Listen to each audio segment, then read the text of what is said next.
Assalamualaikum warahmatullahi wabarakatuh. Sahabat Buya Milenial, Nabi Daud alaihi salam merupakan salah satu nabi yang diutus Allah Subhanahu wa taala untuk Bani Israel. Nama Nabi Daud ini tercatat 16 kali dalam Al-Quran. Semenjak masih muda, beliau telah menyertai tentara Bani Israel di bawah pimpinan Talut melawan pasukan bangsa Palestina yang dipimpin Jalut. Daudlah yang berhasil membunuh Jalut, sehingga dipuji sebagai pahlawan perang. Setelah Raja Talut meninggal, Nabi Daud menggantikannya sebagai raja. Allah Subhanahu wa taala mengangkat Daud sebagai nabi dan rasulnya. Kepadanya lah diturunkan kitab Zabur. Nabi Daud diberikan mukjizat kecerdasan dan ilmu hikmah yang mampu memutuskan perkara dengan cepat dan adil. Allah Subhanahu wa taala juga telah memberinya suara yang indah.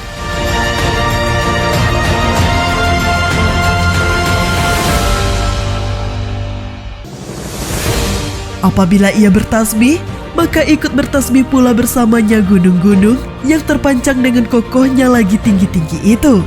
Dan semua burung yang terbang terhenti karenanya, lalu menjawab tasbihnya dengan berbagai bahasa.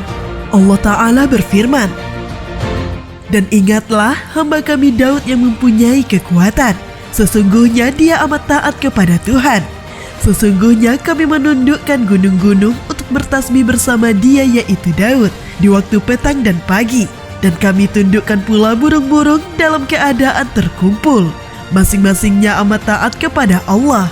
Dan kami kuatkan kerajaannya, dan kami berikan kepadanya hikmah dan kebijaksanaan dalam menyelesaikan perselisihan." Quran Surah Shad ayat 17-20.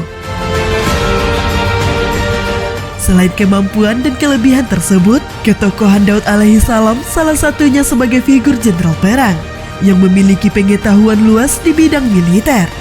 Diberi anugerah oleh Allah yang paling masyhur, yaitu kemampuan untuk menundukkan besi tanpa dibakar seperti tukang besi pada umumnya. Berikut ini ulasan pengolahan baju besi Nabi Daud alaihi salam.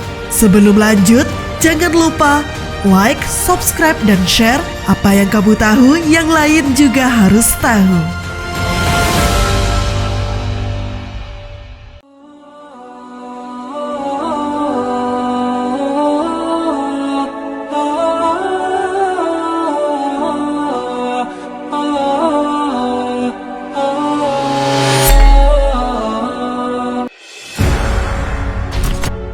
Penemuan besi sebagai alat perang.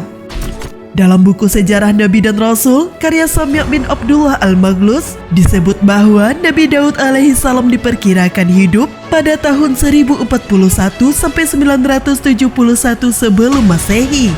Dalam masa itulah, Nabi Daud pernah membuat baju dari besi, sebagaimana diterangkan dalam Al-Quran.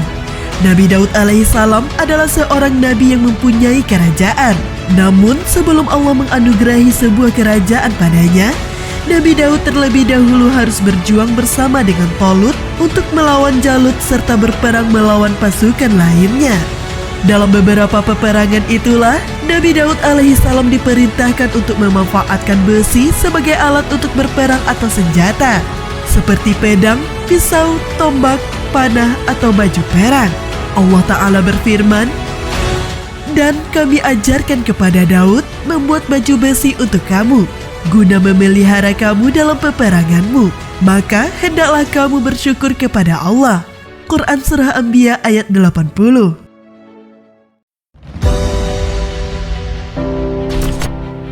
Pengolah besi terbaik di zamannya. Sahabat Buya Milenial, besi-besi yang keras bisa dilunakkan Nabi Daud alaihi salam untuk membuat berbagai alat kebutuhan hidup serta dijadikan perisai atau pakaian perang. Sebelum Nabi Daud alaihi salam menciptakan teknologi modern, bentuk pakaian perang pada zamannya masih kasar, berupa lapisan-lapisan besi tebal yang dipaku. Tentunya memberatkan dan menyakitkan pada tubuh penggunanya. Namun Nabi Daud untuk pertama kalinya memodifikasi menjadi baju perang yang lebih ringan dan tidak menyakitkan. Baju besi karya Nabi Daud alaihi salam adalah karya terbaik dari baju besi yang ada pada saat itu. Sedangkan baju perang musuh selain berat tidak bisa bergerak bebas, juga masih bisa ditembus oleh pedang musuh. Kecerdasan Nabi Daud alaihi salam pun terbukti dari baju perang besi hasil buatannya yang terdiri atas bulatan-bulatan besi, sehingga pemakainya dapat bergerak bebas sekaligus terlindungi dari pedang, kapak, dan belati musuh.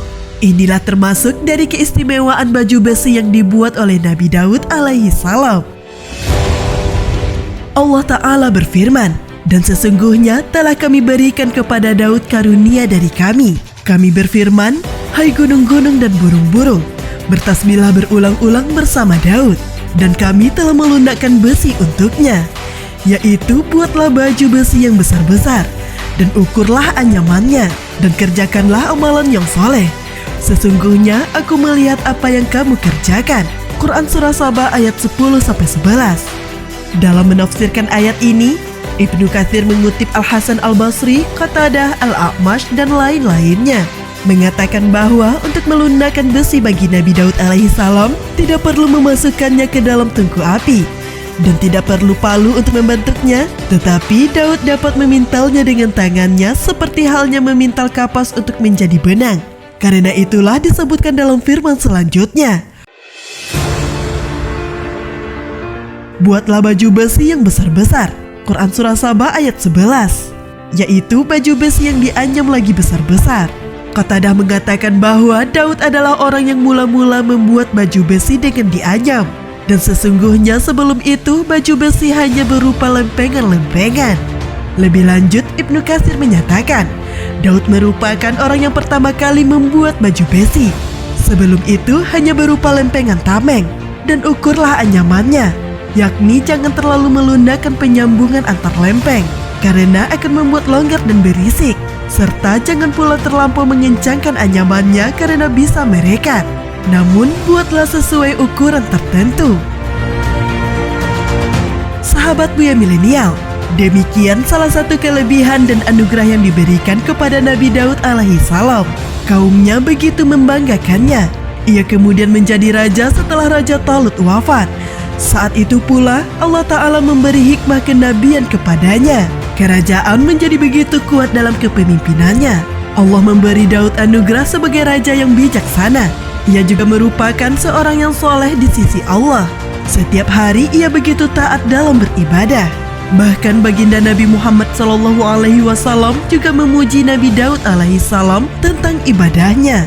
Beliau bersabda, "Salat yang paling Allah cintai adalah salatnya Nabi Daud alaihi salam, dan saum atau puasa yang paling Allah cintai adalah saumnya Nabi Daud alaihi salam. Nabi Daud alaihi salam tidur hingga pertengahan malam lalu salat pada sepertiganya, kemudian tidur kembali pada seperenam akhir malamnya. Dan Nabi Daud alaihi salam saum sehari dan berbuka sehari." Hadis riwayat Bukhari. Wallahu a'lam bishawab. Fastabiqul khairat. Wassalamualaikum warahmatullahi wabarakatuh.